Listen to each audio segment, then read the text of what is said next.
You don't know it, but you're blind.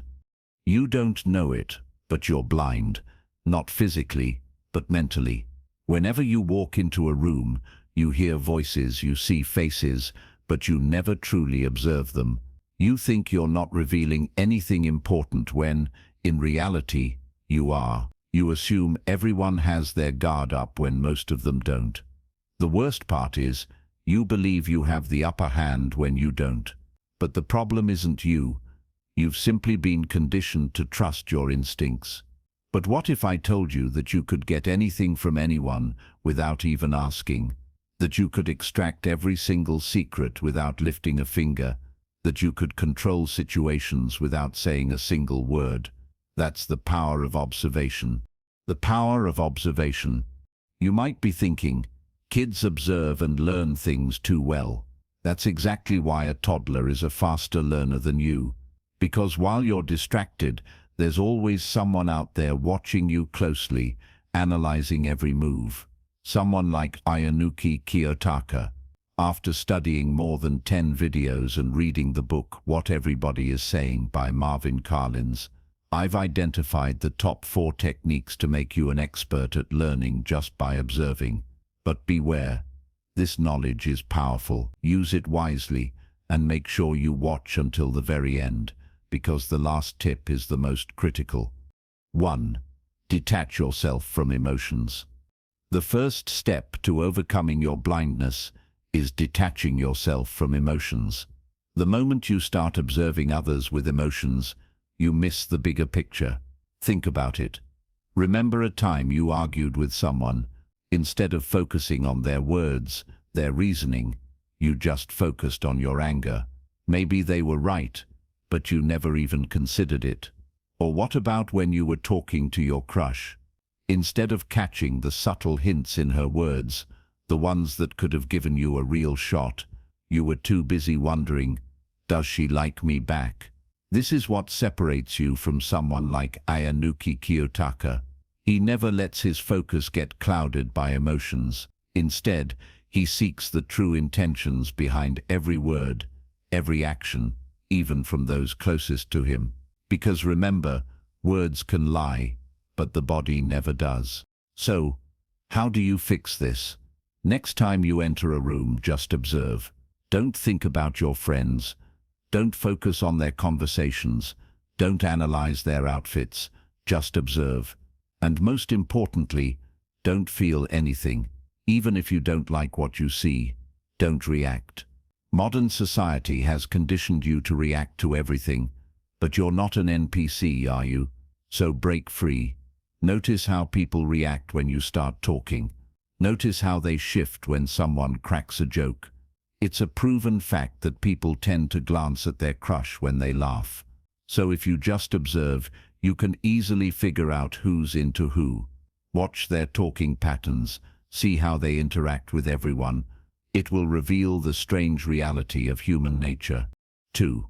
Step out of your bubble. You might think you're flawless. You believe you understand your emotions, that your feelings are justified, that your actions make sense. But most people don't like you, and the worst part is, you don't even realize it. There are snakes in your own school. They pretend to be your friends, but the moment they get the chance, they'll stab you in the back. Yet you go through your day without questioning anything. That's exactly what a self-absorbed person looks like. And that's why you need to step out of your bubble and watch yourself like an outsider. Look at yourself as if you were seeing yourself for the first time. Is your tone confident, or are you just rushing? Are you strong, or are you just acting tough? Do you even think before you speak? The moment you start observing yourself like this, your entire perception of yourself will change. Most people never ask these questions, and because of that, they stay blind forever.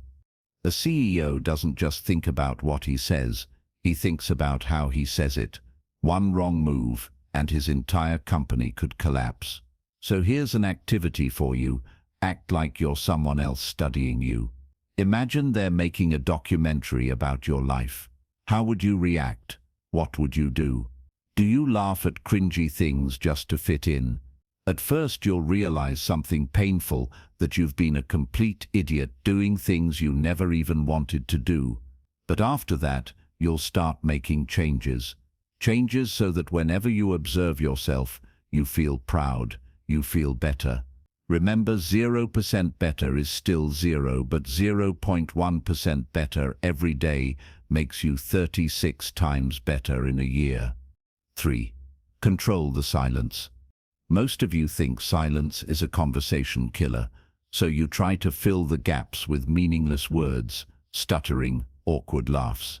But in reality, the person who controls the silence controls the conversation. The moment you stop talking, people feel uncomfortable. And to escape the silence, they'll say something, anything. And sometimes that one thing is the vital clue you were looking for, because a perfect pause is more powerful than a perfect sentence. In the business world, there's a saying, whoever speaks first loses the deal. Now, take a look at your conversations. Do you talk too much? Do you over-explain yourself? Do you ever pause and just observe? If not, congratulations, you're just like 90% of the sheep out there. Here's how you fix it. Next time you're in a conversation, pause just 2 seconds before speaking, and you'll notice something shocking. They'll start talking even more, trying to prove their point, trying to make themselves feel superior, while you just observe, calm, silent, in control, just like Ayanuki Kiyotaka. 4. Observe the patterns. Something is happening in your life right now, and you don't even realize it. Everything happens for a reason, but not everything happens independently. Once you start observing the patterns, you'll see it, because everything has a pattern: people, conversations, events. If you notice someone drinking Starbucks every day, it's not just coffee, it's a habit, a need, a pattern. And if you offer them coffee, they might lower their guard, and suddenly you're their best friend. This isn't just about socializing. You can use this in business. Imagine you're negotiating with a cocky entrepreneur. He refuses to agree to your terms, but then you remember in a past conversation he mentioned that he always wants the best deals first. So you play into his pattern. You make him an irresistible offer, but with a catch. This is a one-time deal, first and last chance, and just like that, panic sets in. His ego tells him he can't miss out. He takes the deal. This is what happens when you observe the patterns and stay 2 steps ahead. But be careful, because this knowledge is a double-edged sword. Used with the wrong intentions, it can cause disaster. There's a saying in sales: enter the conversation already happening in the customer's mind. But 90% of people live in the moment, thinking, if I do this, what will happen? Then there are people like Ayanuki Kiyotaka. He doesn't just think about 1 move ahead, he thinks about 10. This is how you become untouchable. This is how you stay calm while others panic. This is how you become someone as clever as Ayanuki Kiyotaka.